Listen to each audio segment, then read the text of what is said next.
Hey, somebody's here. Finally. First one. Number 2. How many sets of workout do you do? I don't really count how many sets per workout, but per body part I usually tend to do 5 to 10 sets per body part usually. 5 to 10, anywhere from there. Unless I'm doing like chest, back, and legs, then I might do only 4 sets or 3 sets. Just depends how big the body parts are. Depends on the weight I'm using. Depends on if it's compound or not. But anyway, you guys, I did start a Patreon page, just in case you guys didn't know. I did start a Patreon page, so I'll put the link down below. It's down below in my other videos, and if you go to Patreon, it's actually, if you go to my channel, it's actually in there in the top bar, you know, where my website is and everything. Just click on there and you can go there if you want. The camera started glitching out for a day or two, but I filmed since with it, and I actually did the Romanian deadlift video with it and everything, and it seemed to be fine. The camera seems to be fine. But the first day or two, it seemed like it wasn't detecting the lens on the camera, so it might be still glitched out. It might just take a little while before it totally messes up, and that sucks because 5D Mark IVs, you guys know, that's not a cheap camera. It's a pretty expensive one. So if I have to repair that, I don't know what it's going to cost. But yeah, whatever. It's kind of the hard part about YouTube, because you're trying to make the best possible content for people, and make it all cinematic and stuff, because that's half the fun too. But that's not necessarily cheap, and then of course it takes a long time before an actual YouTube channel starts to sustain itself. So it does help though. All you guys tuning in and stuff, and being positive and everything, and sharing my stuff, that really helps too. So yeah, in the end, I look at it as if you make quality stuff, that eventually it'll pay off, and that's all you can do, right? So there's a bit of an investment of time and money in that, and yeah. Should I do fasted cardio every morning? I've done fasted cardio, and I've actually not done fasted cardio, and haven't really noticed the difference. Honestly, I haven't competed in a show though since 2002, so I don't know how my body would respond now totally. When you get down to 4% body fat, it's like you get a totally different level of accountability to your diet and stuff, so I'm not really excited about dieting down for a show, to tell you the truth. I like to maintain a certain lean body fat level, but at the same time getting down to super shredded lean, that's another level of priority altogether. And sorry that there's a lot of noise here, it's just that it's Canada Day today, and I live in a beach town, so people are walking by, and there's fireworks tonight and everything. So I'm going to get some footage in one of my vlog videos for you guys to actually get on that, so you guys will be a part of the party. So I'm going to bring my camera down to the beach and get a bunch of footage, and hopefully I don't get anything too bad. There's a lot of police down there, so hopefully it's alright. So yeah. Okay, that's red blur. You're just being sarcastic. That's not very nice. Come on, you don't need to be sarcastic here. We're not. This is not a standard YouTube channel. In case you don't understand how this one works, red blur.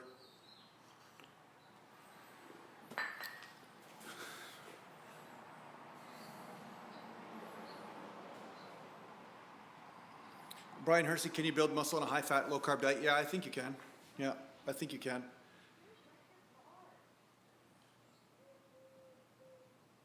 Okay, Nicholas Tanzer, hey Jason, what do you think about about bone density for more mass? It depends what you mean by that question. I'm not really sure what you're asking, so you have to kind of be a little bit more specific. Your bone density does increase from weight training, if that's what you're asking.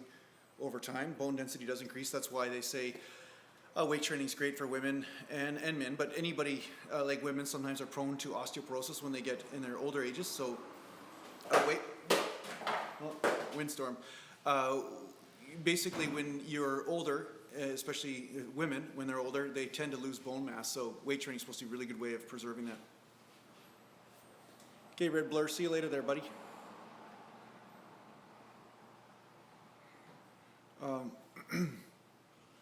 What do I recommend if you want to get shredded? Okay, 1 second. I'm just going to close the door. There's a bunch of breezes and stuff coming in. 1 second.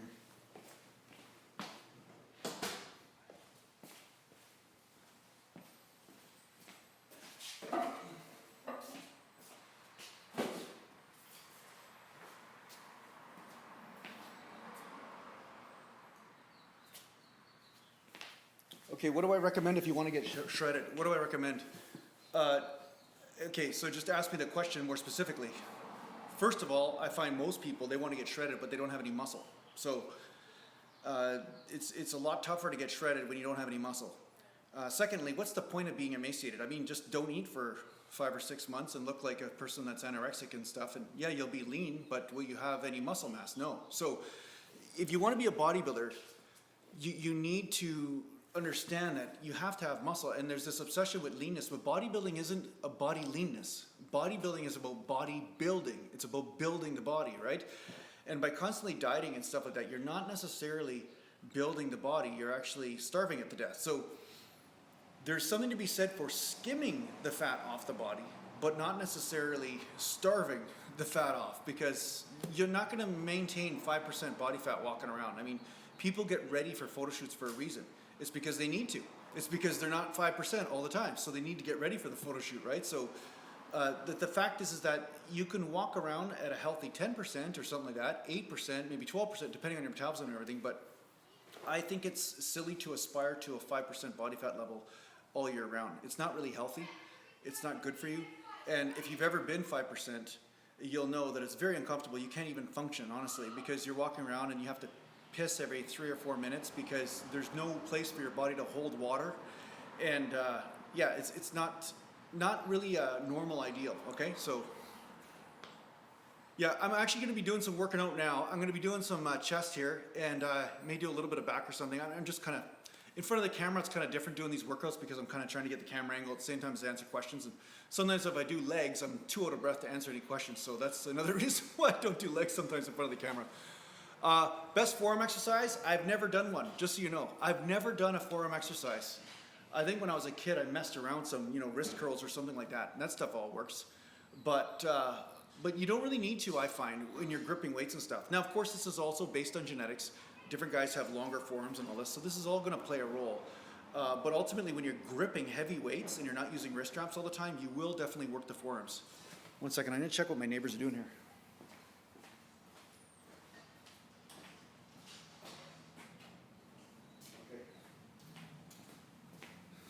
Lots of stuff going on in the neighborhood today. Lots of stuff. It's like there's a parade down on the street there, and yeah, fireworks and all this kind of stuff going to be happening tonight. So the best way to build muscle without gaining fat at the same time is to feed it protein and carbs, and the carbs are lower glycemic carbs.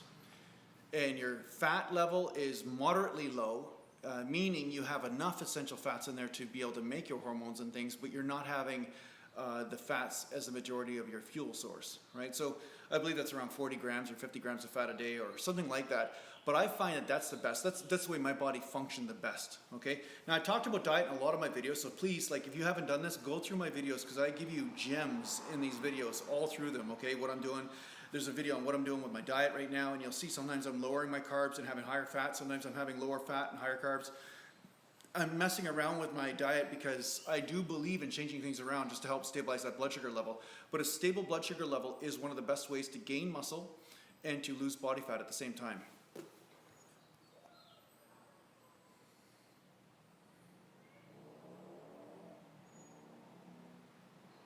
Okay, Gherkin Saft, he says he has a weird pain in the right shoulder when he's doing dips and only happens on his right side.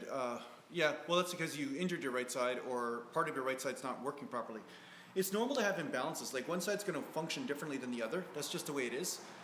Everybody has mild imbalances, but at the same time, sometimes, well, for instance, okay, mild imbalances can happen from car accidents, it can happen from sports, it can happen from lots of things that have happened in your life. You may have a labral tear or something like that in your shoulder. And then your muscles in the joint and around the area start to spasm to keep the shoulder together. You see, because sorry, my cat's on the tripod again. Get off the freaking thing, okay? So anyway, when you have any sort of instability or looseness in here, so say that here's the labrum, okay? This is a labrum. It claws the ball and socket, right? Keeps that shoulder tight. Now say you have a tear in the labrum, and now this is a little bit wobbly. Now the muscles try to come in and compensate. And sometimes when they do that, they will cause the joint to be too tight and not necessarily glide the way it's supposed to, and then that may cause pain. So that's why resetting the muscles in the area can be a really great way to restore function and get rid of pain, because if the muscles are confused about what their job is, then they can cause this sort of thing. So that's why I always recommend you see a massage therapist or something like that, okay? So if you haven't seen one yet, see a massage therapist, see a naturopath, see some of these people that actually are it's like they're the mechanics of the body. Doctors won't really be able to do too much for you, right? Unless they're going to go in there and do surgery or something, which is most of the time not really necessary, okay? Massage there. It's Gherkinsaft. It's nothing really to worry about, honestly. It's sometimes even something as simple as, say you body check a wall or you get bumped or something, or you sleep on your arm wrong. Sometimes a muscle can spasm up, or some blood flow can be lost to the area, or sometimes if your neck's too tight, it can cut off some blood supply and then cause a muscle knot, and then that can cause dysfunctional stuff. So don't worry too much. Now, on the other hand, if you're doing the movement wrong and you're going down too far and stuff like that, then that can sometimes aggravate the area as well. So there could be a number of different reasons. It's impossible to really generally just give you an exact answer on this, but yeah, see a massage therapist, let me help. Yeah. Thanks, Guy. Fast Buzz. Yeah, thanks. Hey, and just you guys, because I know people are tuning in all the time. Guys, I did start a Patreon channel, okay, a Patreon page. And it's not to ask for handouts or any of that kind of shit. So just so you know, I mean, it's just that it's more of a structured way of donating to the channel if you want me to be able to continue to bring content and sometimes have disasters like camera breaks and all this kind of stuff and be able to still bring the content here, right? So I have started that. So if you go down below, if you click on my channel, whichever side it is, my channel, or click on Natural Gland Bodybuilding, you'll see along the row up here, it'll be on the left hand or the right hand side, your right hand side, and it'll say Patreon. You click on there and it'll take you right to the Patreon page, so you can choose to donate or not. I'm okay if you don't, but just so you know, it's an option, so that way it'll just help me bring more content and bring more help to you guys, okay? So oh, good, Gherkin. Yeah, stretching sometimes can help for sure too. So that's a form of massage therapy in a way, because massage therapy is all about resetting the tuning in the muscles, okay? So like guitar strings, when you're down, down, down, down, down, down, you know what I mean? Like depending on the tension will depend on the sound you get from the guitar string. It's the same thing with the muscles, and sometimes you have to reset that tension. Stretching is one way to do it, and sometimes stretching is not enough. Sometimes you need to actually get a massage therapist or acupuncturist or something to actually work with the muscle, and that helps speed it up at a much faster rate, okay?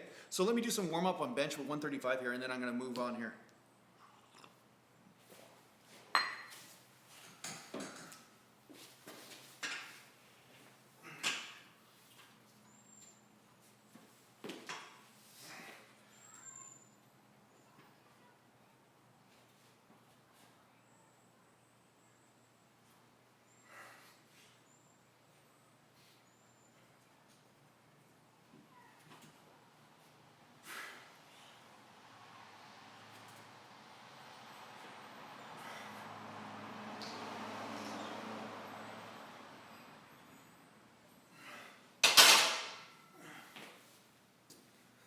Okay, 135, there you go, easy stuff, good, get the pump. You gotta get the blood flowing, makes life much better, right? Okay.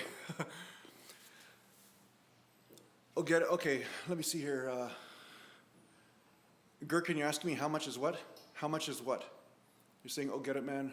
Oh, this is 135 pounds, and then I'm gonna do 225 pounds, and then I may move up from there. We'll see how I feel and what I wanna do here, so, yeah. So yeah, so the other thing about the Patreon page that I'm doing is that I'm going to be offering different benefits. So at some level, certain level patrons that contribute to the channel, I'll give free music and, you know, the different albums that I'm coming out with and stuff like that. Then I'll have a download page for them so they can download my music for free. You know, things like that. So trying to integrate all this artistic endeavor here. So how are you guys doing anyway? Nobody's talking to me as far as saying how they're doing. So how are you guys doing?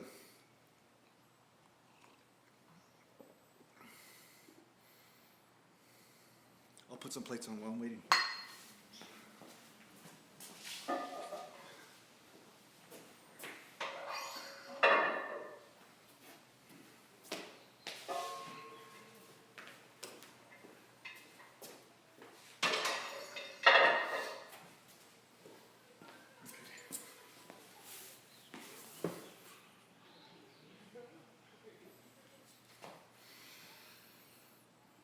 Okay. Look like a samurai beast or a slob, eh, Chase? I look like a samurai beast or a slob, one of the two. So I've been called both, so we'll see. Honestly, I just couldn't be bothered to really care, you know? I can't stand watching some of these channels that the guys are like, hair's perfectly, everything's just, yeah, no thanks. No thanks, man, not for me. Okay, so Forfus Knight is saying, my right lower pec sticks out more. Do you believe this is mostly genetic? I mainly use dumbbells, but I've recently started doing barbell floor presses. Is it a form issue, do you think? No, I don't think it's a form issue, Forfus Knight, because sometimes you have genetic imbalances and differences in certain areas. Sometimes you have a better mind muscle connection in a certain area too. And that's, you know, whether you're right-handed or left-handed. Being right-handed means you have a better mind muscle connection with the right side than the left. It doesn't mean the right side's going to develop more. Sometimes I find that the side that you're less coordinated with actually develops more. Funny enough, I don't know why that is, but I guess because you have a lack of coordination, you have to recruit more muscles to do the same job. That might be a way of saying it. But yeah, no, that's totally normal. You're always going to have one side that's a little bit bigger than the other. That's totally normal. Yeah. Okay, Moneyball. My wife drinks the Java while she works out too. Heartburn City. Actually, Moneyball, if you're getting heartburn, check your stomach out, man. You shouldn't be getting heartburn from coffee, to tell you the truth. If you're drinking like real, like dark kind of acid stuff, that's different. But just a little bit of coffee shouldn't give you heartburn. Austin, how much protein should I eat for maximum muscle gains? First of all, Austin, I'm going to ask you, have you watched any of my videos on my channel yet? Like, where did you come from there, Austin? Not Texas, right? No, I'm just kidding.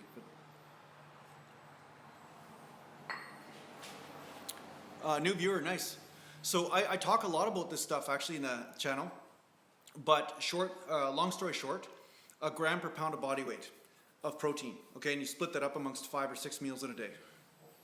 And you're born in, oh great, okay. Austin, Texas, hey, nice. That's great. Oh, there you go, Houston, right on. Right on. Okay, cool, man. So I got some Texans here, hey?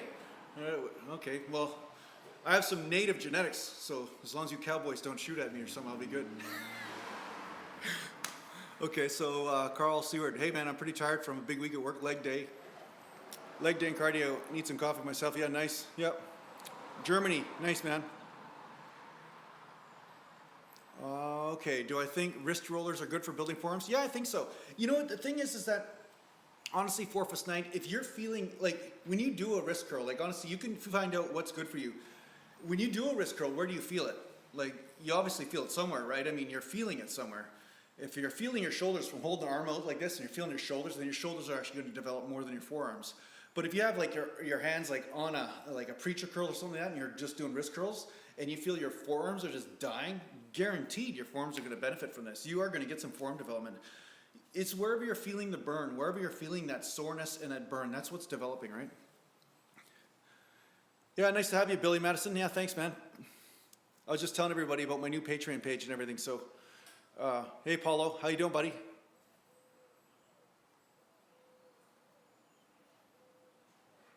Sorry, guys, I'm just reading the comments here. Okay, Chase Taylor, what kind of row do you use to hit the upper back and traps? I know you said the waist for lats and chest for upper back, but how far do I lean over? Well, I lean over at about 40 degrees, 30 to 45 degrees, in that area, and I keep my back arched, okay? I don't round it, guys round. And I don't worry about how far up I pull the bar, okay? Because when I pull the bar, I don't worry about if I don't touch my stomach. You don't need to touch your stomach. See, this is the thing. People think they need to touch their chest or their stomach in order to get the back involved. But the thing is, when you pull, right? Say I have the bar in my hand, and I pull to here, and my shoulders are back like this. Doing this part here, that's not more back. That's when I bring in the shoulders. So that's a mistake most people make. And then they end up having a great rear delt workout, but they don't necessarily get a back workout from that. So I find when I do the bent over row, the way I do it, I hit the lats, the traps, I hit everything, honestly. But yeah, it's up to you to mess around with the technique to see which works. Yeah, you're what? Yeah.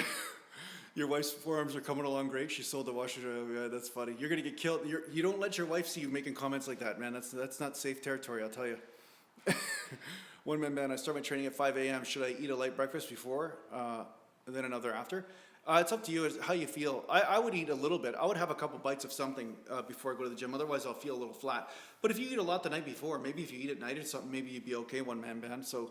It's up to you. It's just do an experiment. One day eat before you go, and then one day don't, and then see how you feel. See what kind of workout you have. That's really a good test, a good way to test it. Do incline dumbbell skull crushers build more muscle than doing it on a flat? I mostly see you do it on an incline. I find they do because they end up stretching the head, okay? When you're on a flat, this is where your elbow position is, and now this part of the tricep gets hit a little bit more, unless of course I'm bringing the elbow back, right? So Not necessarily which one's better. I think they're both great, but you do always want to have a stretch in the muscle that you're going to train. That's one thing that a lot of people misunderstand about what I do. I stretch the muscle that I want to train. I might not be stretching the joint, but I'm actually stretching the muscles I want to train. See, so that's why guys make fun of me. They're like, oh, you're not locking out on bench, or you're not locking out on your squat or your Romanian deadlift. I had one idiot say, oh yeah, Jason, you know, half rep Jason, whatever. It's like, man, you're making an ignorant comment here because you don't understand what I'm doing. I'm trying to keep the majority of the time of my set in a stretched position in the muscle, because a stretched position is where you really stimulate growth. That's where you really stimulate that breakdown, not in the contracted position. Because contraction is good if there's still tension there. But you see, when I, like say I'm doing a deadlift, right? And I come all the way up, when I'm up here, there's no more tension anymore, okay? Because the weight's pulling straight down on me. It's not pulling me this way, which is basically the hamstrings help me extend, you know what I'm saying?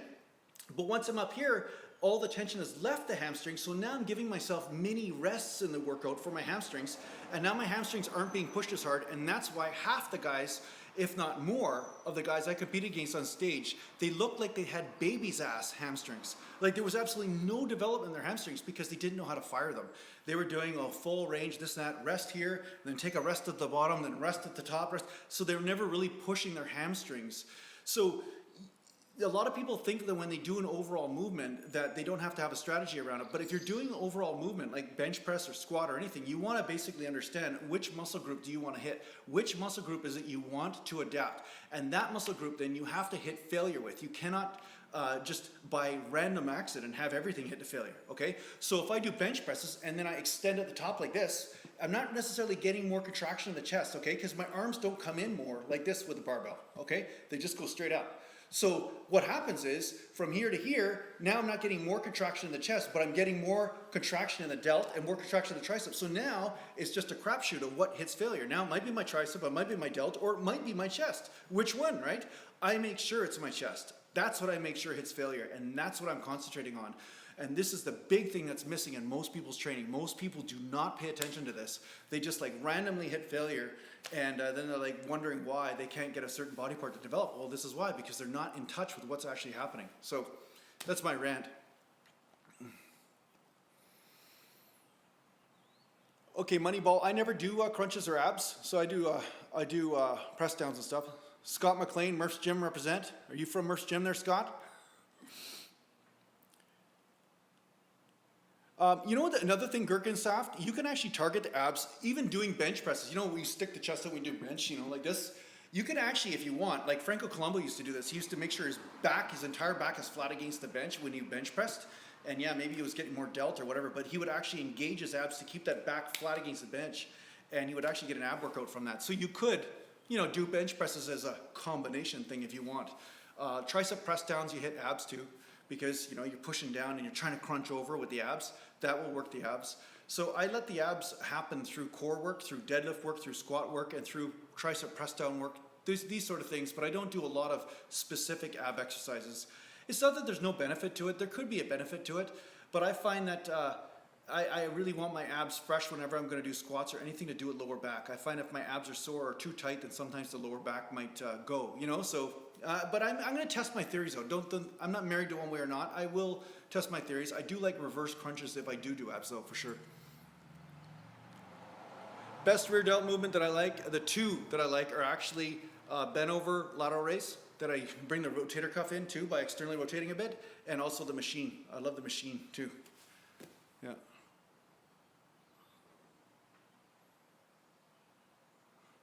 Well, Gherkinsaft, you know, honestly, you can't really say that about Colombo not being the best example for abs. Really, seriously, that's an ignorant sort of comment on your part. So I'm just gonna call you out on that one, because Franco Colombo was like, you know, top of the top in his day in the highest echelon of the Olympia contest. So you can't really say this guy had flaws. He had a massively symmetrical physique, and just because the photography, or he didn't have the latest Photoshop back then, that guy had an unbelievable physique. So I wouldn't say that. I'm just saying, I wouldn't say that. I don't agree with what you're saying there about Franco Colombo. Okay, I'm gonna do a set and then I'll come right back and read the comment here.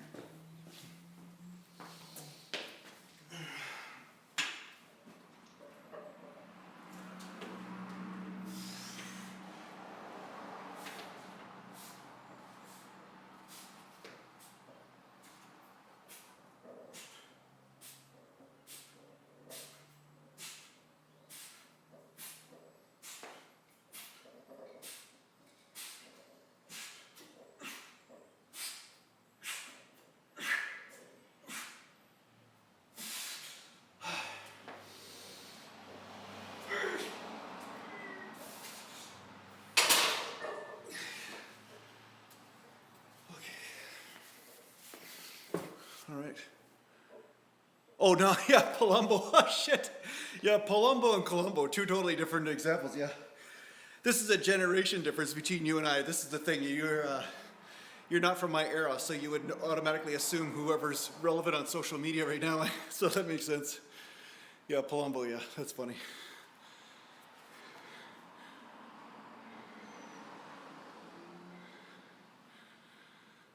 What are those oxygen bottles you've seen in sporting goods stores in the weight training department? I don't know.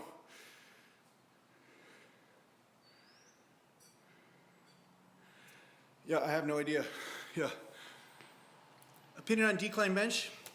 I think I've talked about this a few times. I think in the last live chat, actually.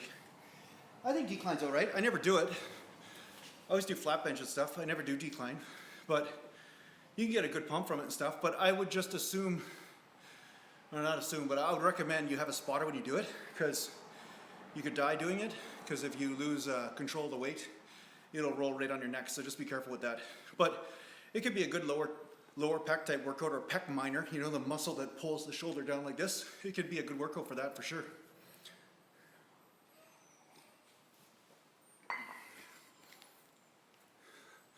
So I'm working on the infraspinatus here, see? Dig the thumb in here and try not to hit the nerves. I lean on there, and sometimes I work the trigger points or knots out of there. Opinion on floor presses? Okay, there's two things that floor presses could be good for. Well, there's a number of things I'm sure, but two that stand out to me.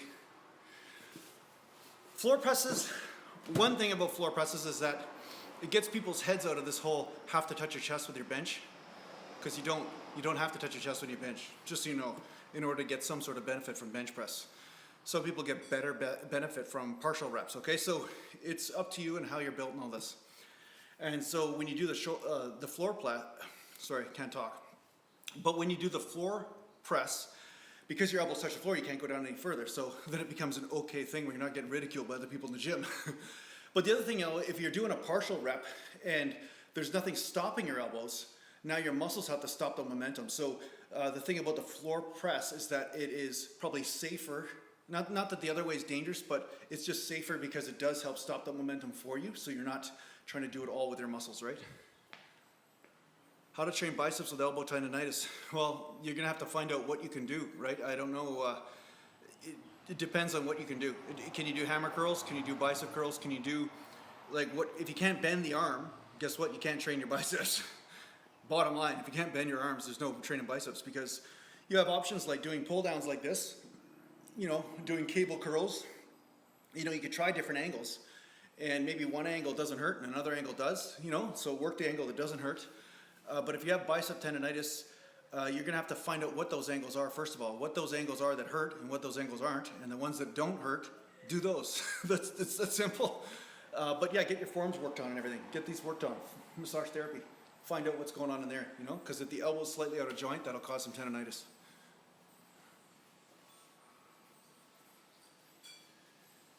Yeah, okay, 4th night you have some pain doing dumbbell shoulder presses. Well, you could try Smith machine presses. You can try just barbell presses. Barbell might not hurt, because everything's a little bit of a variation. Even if you go from barbell to dumbbell, it's totally different. So don't be afraid to try that stuff out. At the same time, you can just concentrate on your rear delts and your rotator cuff. You know, because most of the whole ball of the shoulder actually gets work from rotator cuff and rear delt and side delt work. You don't necessarily need to do a lot of front delt work. But if you're getting a lot of pain from shoulder pressing, then that means there's something going on, maybe with your supraspinatus or one of your rotator cuff muscles up here. Maybe you've got a tight neck or something. Get that addressed. You know, massage therapy is good for that too.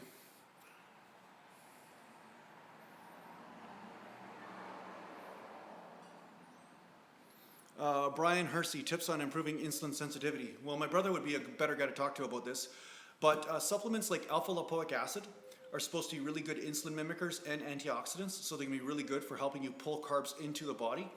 And because that nutrient helps you with doing that, basically it helps your body reset its insulin sensitivity. Another supplement would be chromium picolinate, which is for increasing insulin sensitivity as well. It's a mineral that you need, it's natural, all that kind of stuff, but they find that it helps increase your insulin sensitivity. Blueberry extract too is supposed to be really good, and blueberries, like berries like that, they're supposed to be good for that. Yeah, my cat was just, he was just walking around here. You know, you're asking where my cat is. He's around. DJ Crispin Cadence, you're worried about elbow clicking, mostly in triceps movements. Don't worry about it. Again, massage therapy, make sure the muscles are all flowing right. You know, because like I said, I can crack my elbow sometimes, right? I can like these things, as you can see, they hyperextend. I actually broke this one, right? So sometimes the elbow's not sitting in the joint properly, it'll start cracking and stuff. Get the muscles worked on, honestly, you guys. Like I'm gonna develop a product, I think. I'm gonna see if I can do this. I don't know how to do it, but you know, I've showed you, there's a video that I made about 2 years ago, how I increased my bench press in 20 minutes, okay? And I used this little triangular ball, like wooden ball with metal in it, and it worked out some trigger points between my shoulder blades in the muscle, and instantaneously shoulder pain went away. So you need to actually groom the muscles and stuff, and if these muscles are pulling weird or dysfunctionally on the joint, then you will get that clicking and these problems.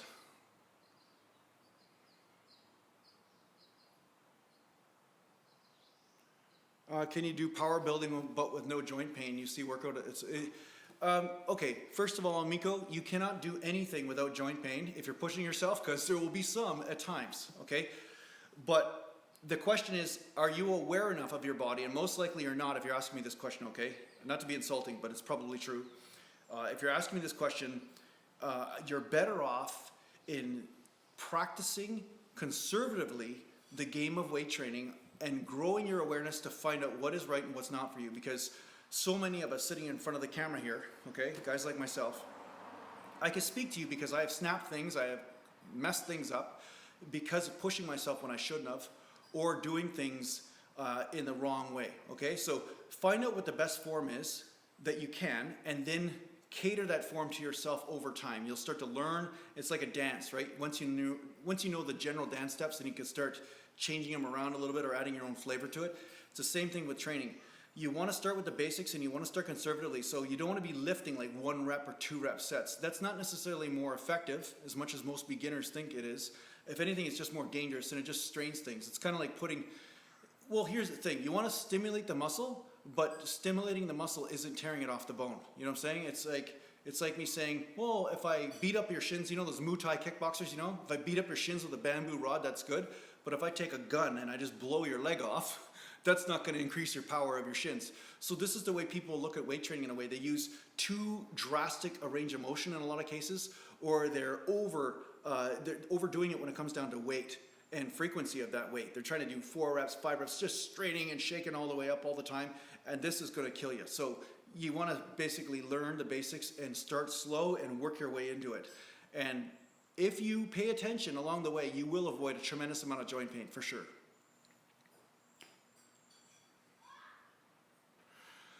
Forfest night, I believe in bench and isolations. Isolations are great. You know, isolation exercises are great, but I find that in the end, compounds, you get the best bang for your buck, as they would say.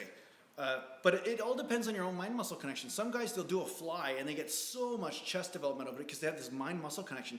So I think it really does have a lot to do with where your muscular attachments are and how you're built, okay? So I can't really give you a sure answer on this. Just for myself, I find that isolations, I find with the pecs, it's like when I do flies, I get some stretch here and a bit of movement, but I get so much delt because of the position of my arm that I find that it doesn't hit my chest as hard as if I push through in those deeper movements with the compound lifts. Okay, one more set here.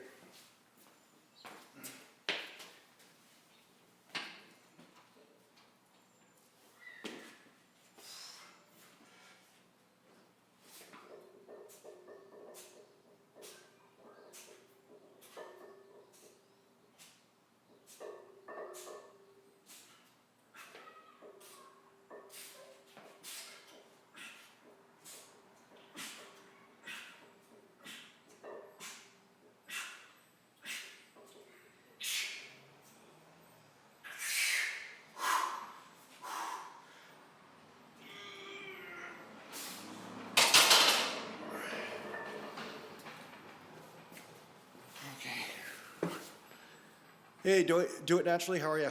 Yeah.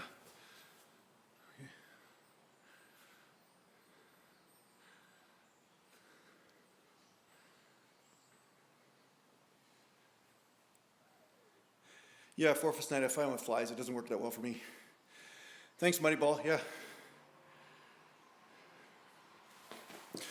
So, Andrew M., say you're hitting weighted chin-ups 6 days a week and working on increasing your workload to 10,000 pounds or something, whatever that means.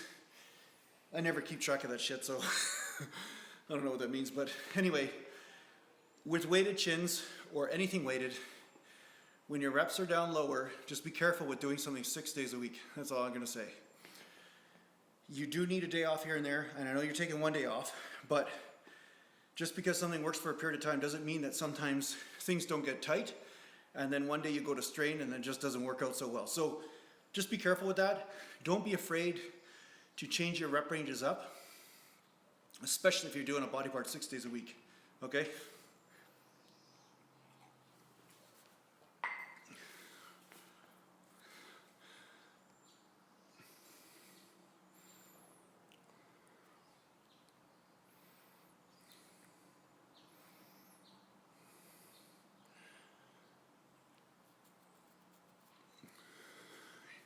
Yeah, Andrew, I don't pay attention though to that shit because the workload thing doesn't really, I don't know, it just doesn't really compute for me because if I do like 30 reps or 40 reps with something or 5 reps with something, it's a totally different type of stimulus on the body.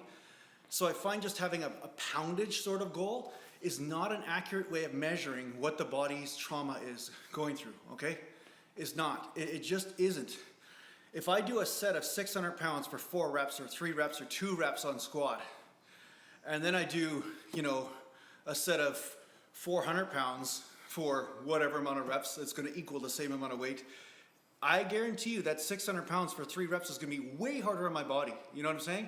So just having an average workload is bullshit. It's not relevant. I find it's not relevant at all, honestly. And don't get too drawn into those numbers because they don't tell you the whole story.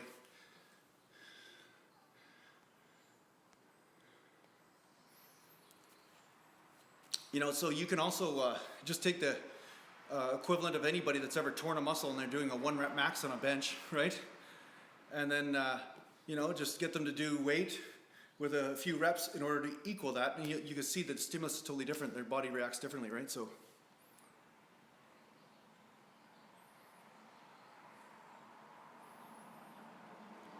Yeah, Andrew M, though, if you want my advice, though, just so you know, because I don't know what rep ranges you're working in or what weight you're doing, okay? But if you're here to get my advice, based on 30 years of watching people snap their shit up, just don't be afraid to change your rep ranges up, you know?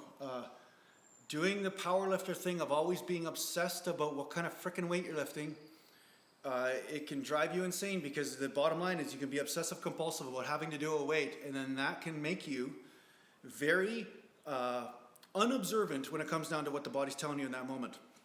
There are so many people, they have their programs, they have all their percentages, they have everything left-brained on a piece of paper, and they follow that, and then they ignore their body, what their body's telling them in the process. So this is all I'm saying to you. But if you're feeling fine, then no problem, do whatever you want, right? But don't ask my advice because I'll probably tell you something different than what you're doing, you know what I mean? Yeah. Yeah. Yeah, well, Andrew, and also you being 90% or lower is a good thing. So just so you know, that's good. But 90% is extremely high to train with. Okay, you say 90% is good. If I was doing 90% of my 1 rep max, based on the squat form that I do and stuff, I'd be using like 500 pounds all the time in my workouts, you know what I'm saying? And that would devastate me. It would devastate me, it'd kill me, you know? If I was doing, say 335 on my bench press workout all the time, or 330 or whatever it is, or 320 all the time, I would overtrain. I would definitely overtrain and pull something. So I'm just telling you, don't delude yourself in thinking 90%, working out in a range of 90% is a normal range if you do it all the time. If you do it once in a while, no problem. But if you're doing it all the time, you will overtrain. Okay, that's all I'm gonna say, all right?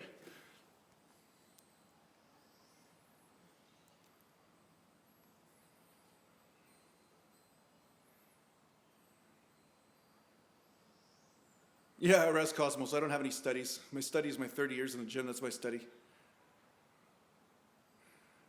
Gildian Milkins, is cardio necessary to cut body fat? No, it isn't. I don't do any cardio at all, and I've cut body fat. So nothing is necessary. Is it effective? Yeah, it can be effective to cut body fat for sure. So it really just calories in, calories out based on energy calories in, energy calories out, that will make a difference on whether you cut body fat or not.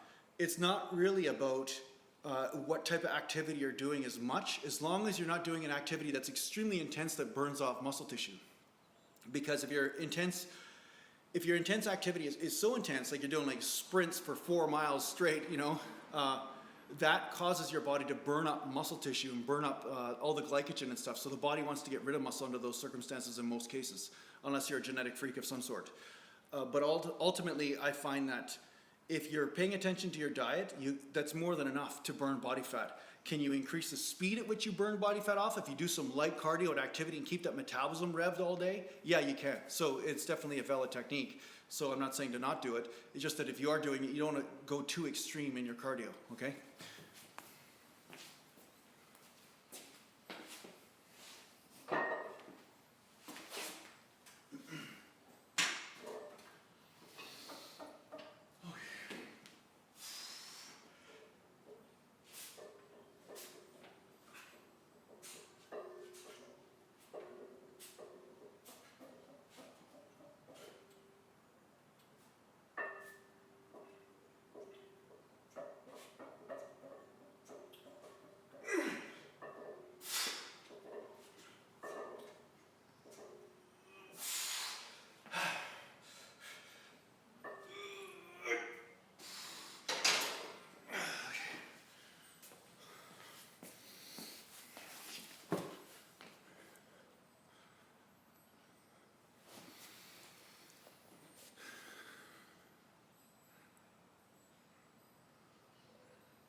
Sorry, I'm just reading through the comments here, guys.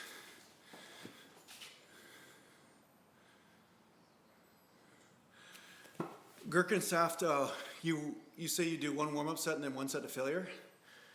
I think usually you need more than one set to failure, but it just depends on where you are in your stages of development, okay? So if I do one set to failure, okay, let me just get my breath here for a second. What I'm gonna say is, there's no right or wrong here, okay? Volume will change depending on the frequency at which you train your body part, and it will also depend on your development and how advanced you are and how much your body's already adapted. If you're a newbie in the gym and you never trained before, or you've only been training for a month or two, one set might be more than enough for you every 2 or 3 days in order for the body to adapt, because it's more than what you were doing before. But at some point when you get advanced, then your body says, hey, I'm already good enough, right? It's kind of like that all-star athlete, like hockey player or football player or something like that, saying, hey, I don't need to go to practice. I'm already good enough to score all the goals and get all the touchdowns. What do I need to train more for? So it's the same thing with the muscle. The muscle will not adapt anymore unless you say, hey, this is the environment you're in. Can you continue to perform? Can you continue to do 2, 3, 4 sets? Can you continue to push over and over again? And then the body says, okay, let's adapt to that, right? So it's always a balancing act about how hard to push, because you don't want to push too hard, but you want to push hard enough that you're causing the body to adapt.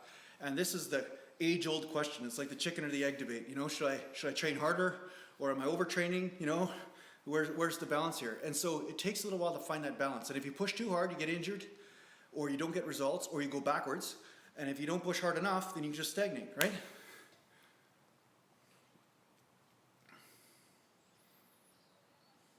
Yeah, Gherkin, yeah, you could try 2 sets. If you've been doing 1 set for a long time, try 2 sets, see what happens. Torin Forsberg, yeah, I saw that you bought the program there, Torin. So, yeah, I'm glad. Man, you're going to enjoy it. I really think you're going to enjoy it.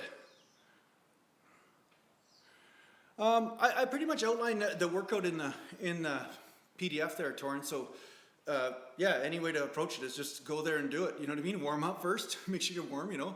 Ride the bike or whatever. And, yeah, just go through the exercises. Take your time, you know, make sure that you know how to perform the exercises that are in there.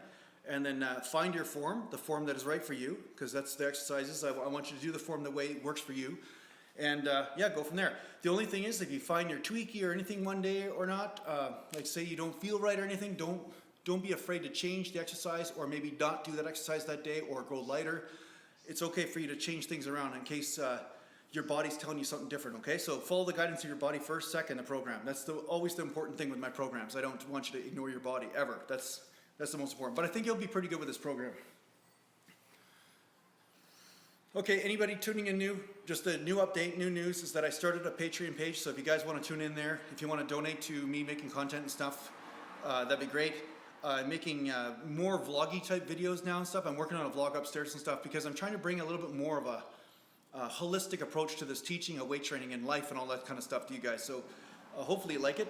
It takes me a tremendous amount of time to make the music and everything, but I really enjoy it. And yeah, if I can get support doing it, that'd be great too.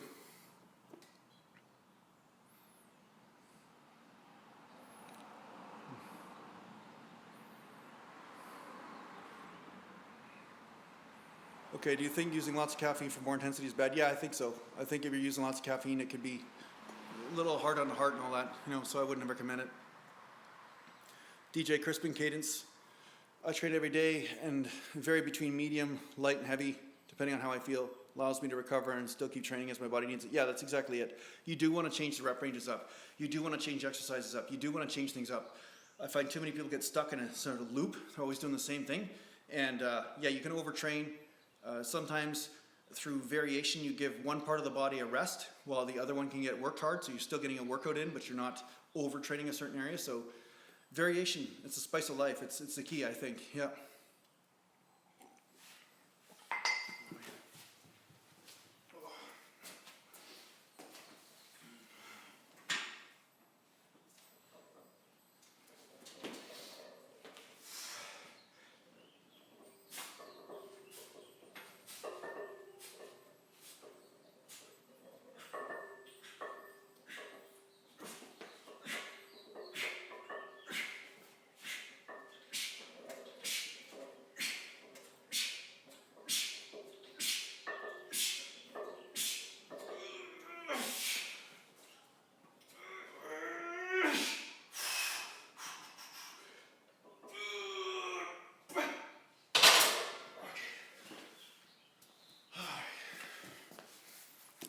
Well, the grunting's done.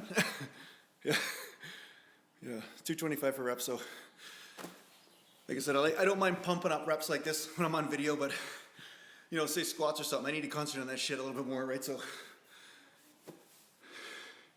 yeah, the power rack is level. Just so you guys know, it is level. I leveled it. And also, just so you know, you're on a little bit of a slope here because my tripod's in my garage. So I actually leveled that off, but the slope you're on right now with the tripod, it's a little bit off here, so.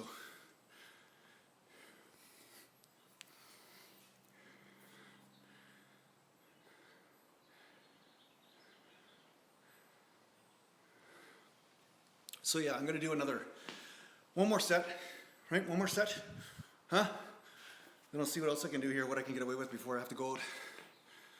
When is that beard coming? Hey, shoot 'em up, you just go to my Patreon page.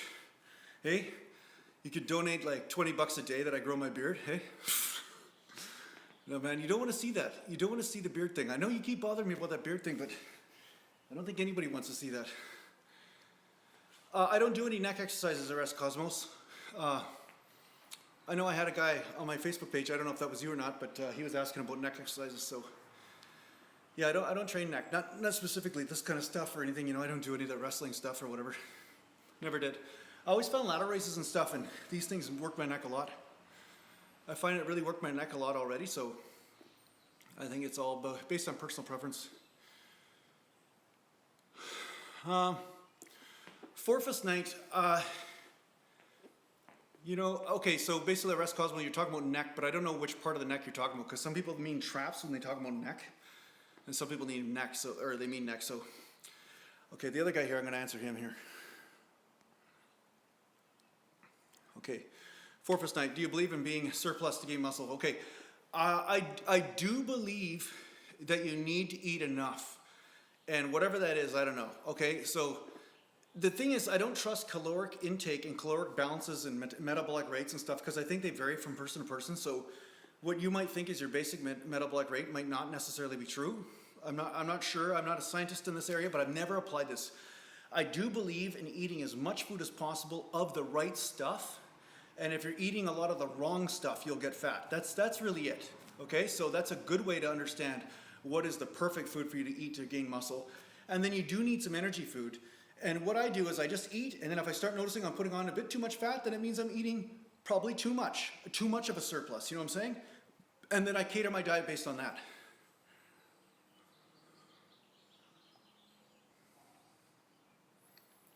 Guy Vasquez, my arm measurement's almost 18 with a pump. So used to be bigger before I dislocated my arm and stretched out this freaking thing, so stretch out my arm, so.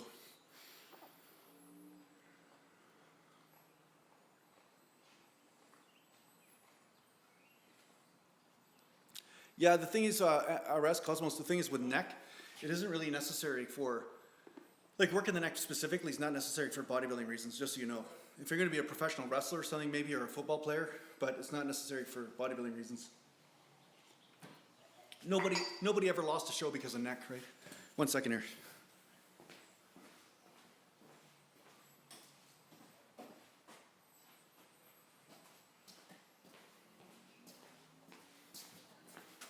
Sorry.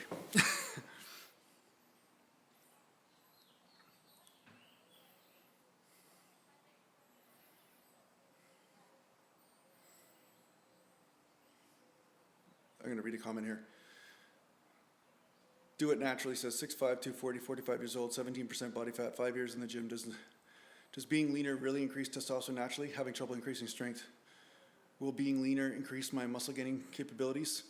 That's what they say. They say that naturally, at a certain point, okay, when you're lean to a certain point, that it's supposed to increase testosterone, because apparently, and this is coming more from my brother, and I may be misquoting him and stuff, but that fat cells themselves actually are like, they actually have triggers or signals in them to secrete estrogen and to change your hormonal profile in your body.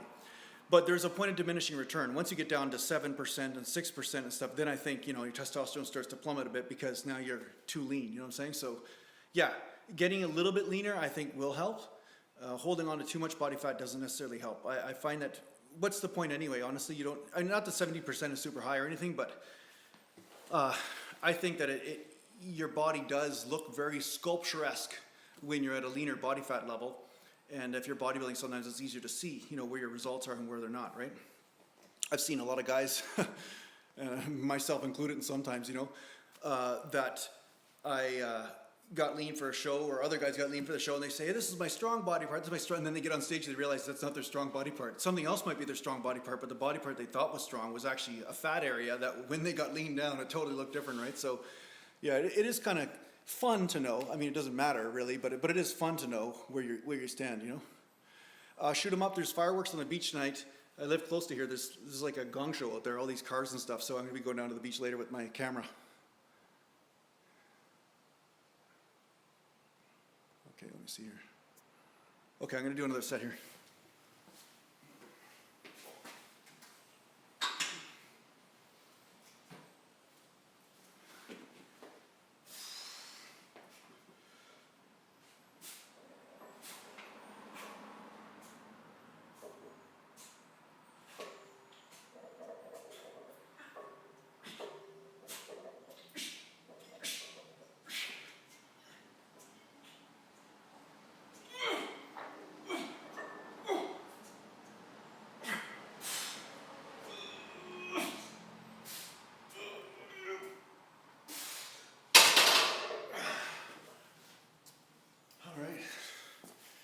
That's enough bench, I think.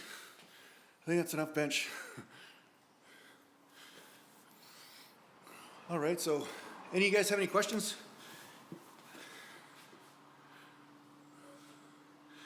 Rob S., I don't know if libido has anything to do with it, although libido and testosterone can be linked. If you have high testosterone, obviously that would help your gains, yeah. I would say, you know. I want to know how many of you guys out there are watching my other stuff, or how many of you are new here?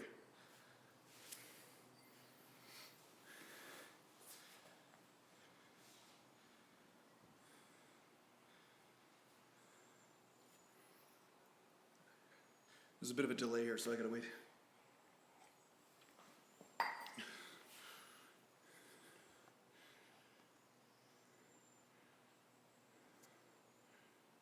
Guess no one is new. Everybody's regular. You're all regulars, man. Okay. So you know, give me an idea. What stuff do you like the most? Do you like the more tutorial stuff, or you liking the vlog stuff? What kind of stuff are you liking the most?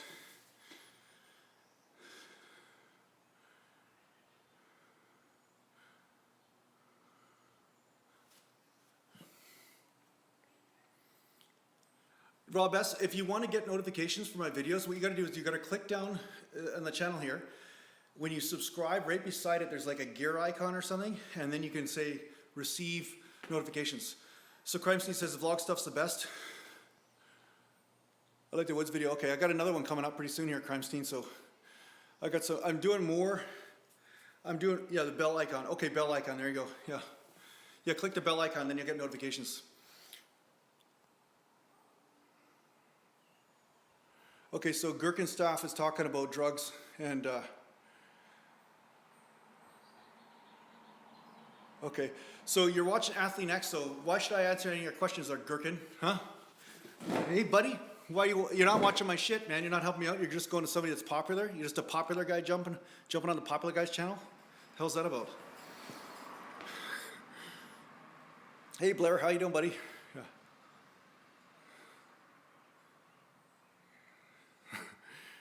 Okay, so actually Landon W, Landon, if you want to look, I made a video down below. Just click on videos and home gym equipment. I did a review on home gym equipment. I talk about all my home gym equipment. I even give you the links and how to get it. So that's a good one to go check out.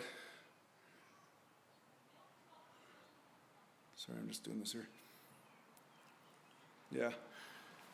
Yeah, it's funny. People watch all sorts of shit on YouTube, but I'm trying to find out here. The thing is, you know, some of the people that I would have, anyway, I'm not even going to go there. The bottom line is that I'm a natural bodybuilder. I've been a natural bodybuilder my whole life. And I made a video on why I became a natural bodybuilder, so if you want to check that out, that's a good idea, okay? So why I decided since the day I started training, I'm going to be a natural bodybuilder.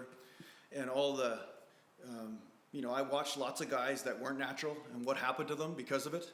So there are reasons, you know, that logically made sense to me of why I wanted to be a natural bodybuilder. But the most importantly is that I wanted to still be able to train when I'm 67 years old, not just train when I'm 20 or 30 and then, you know, blow up in a blaze of glory like a lot of the 90s bodybuilders did and stuff. So, yeah, I mean, there's no quick fixes in anything in life. You know, you want to make fast money. I know lots of guys that made fast money and they're in jail for life, or lots of shit went wrong for them, you know. So most of you guys understand, if you're tuning into a natural bodybuilding channel, you probably understand that putting work into something over a period of time pays off, but at the same time, it's not fast, you know. Yeah, longevity is important, but you got to earn it, you know.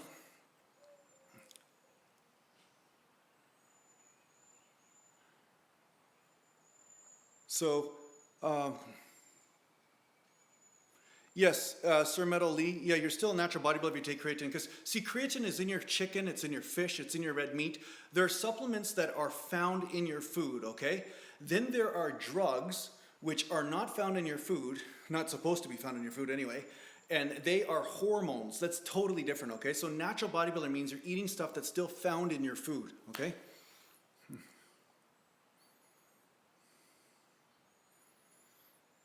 Okay, Andrew M. So you're saying your deadlift is good, but your squat sucks? Is that what you're saying? Okay, I'm not saying that. You're saying that. Okay. The thing is with deadlift, and this will ruffle a few feathers, but what I found is deadlift isn't really a great measure of strength for a certain point. It's more of a measure, okay? More of a measure of joint integrity in the lower back, okay? Whether you can lift stuff and strain your ass off and not tweak something. So I know I could pull way more weight off the ground than what my lower back could take. You know what I'm saying? So it's more of a ligament thing or a disc thing, because I herniated a disc when I was like 18 years old, deadlifting wrong. And I know for a fact it's just not the right thing for my body. So sometimes people can strain their ass off on a deadlift, and then they go to squat and they're like, oh, why can't I squat super heavy weight because I strained my ass off on deadlift? Well, the truth is that a lot of people can strain their ass off on deadlift, and they just kind of change their form. Maybe they round their back, they just squeak that thing up, you know. And you can't get away with doing that on squats as well, right? Squats are a little bit harder to cheat like that. So ultimately, you can get away with cheating that weight up. And I'm not saying you're doing this yourself, but I'm just talking as a general rule. people can get away with cheating a lot in deadlift until one day they can't. I was talking to Kyle Murphy about this the other day. They cheat the weight, and all of a sudden, bang, something snaps, and that's it. Vertebrae gone or disc gone, and now they're 5 years, not being able to squat or do anything. So that's one of the reasons why there's a big discrepancy behind how much you can deadlift, how much you can squat. Squats hold you to a higher level of accountability and form. Because if you squat wrong, you definitely tweak something, because that bar's up in your neck and you're rounding your back and everything. It's only a matter of time before you tweak something. Where the center of gravity is lower on deadlift, so it's a little bit less hard on the lower back under certain ranges and way harder in the beginning. But I've seen it over and over again. I strained up 365 for reps, no problem, when I was 18 years old. Easy, right? No problem. Ding, ding, ding, ding. Then one day, 315, I was tired after a karate workout. Lower back was a little fatigued, rounded my back, then pop, that was it, just gone, So deadlifts are a lot of times also a function of your biomechanics. Basically meaning that some people are naturally built for them. Me, I'm not. I've got a long femur, long tibia, short lower back. I've got the absolute worst genetics, shorter arms for deadlifting. Where some guys have the longer arms and shorter femurs, and perfect. I mean, they do a deadlift, they barely even bend over, and they're still touching the floor with their knuckles, you know what I'm saying? So it depends on how you're built, right? So if you want to bring your squat up, doing heavy partials is good. Set your rack up so that way you are going to be supported in case something goes wrong, okay? But you just do walkouts with heavier weight. Sometimes you can just walk out with the weight, hold it onto your back, and then put it back. And do this. Sometimes that will actually help you be able to learn how to hold on to heavier poundages and be able to squat with them. So that's a good tip, right? Doing nothing but full range is not necessarily the best way to gain strength, just so you know. Okay. All right, well, I think I'm going to end this. I got to go down to the beach. I got to get some stuff done, and I also got to do some video editing tonight. So thanks a lot for tuning in, guys. And make sure you check out my Patreon page if you can get a chance. And make sure you check out my stuff, not just my live streams, man. Like, come on. Yeah, happy Canada Day, guys. So take care for now, and I'll see you soon. I'll be jumping online from time to time here, but I will be definitely making some more vlogs, and I'll have something up tomorrow as well, okay? Have a good night, guys. Take care.